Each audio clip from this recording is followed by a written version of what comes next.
চৌপাশে বান বিধ্বস্ত এটা পৰিৱেশ সৃষ্টি হৈছে।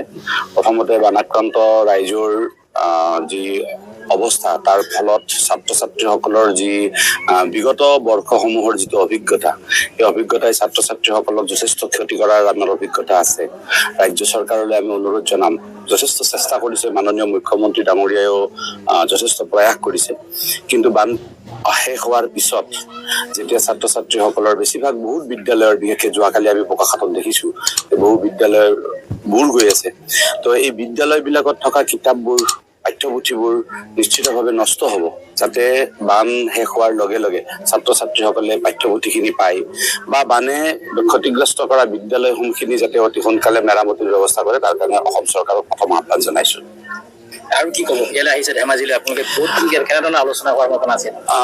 আজিৰ এই বৈঠকত আমি ধেমাজি জিলা প্ৰাথমিক শিক্ষক সন্মিলনীৰ নতুন সমিতি গঠন হ'ব, প্ৰথম কথা। দ্বিতীয় কথাটো হ'ল যে ইয়াৰ জৰিয়তে আমি ৰাজ্যিক অধিৱেশনলৈকে ইয়াৰ পৰা কিছু প্ৰস্তাৱ যাব।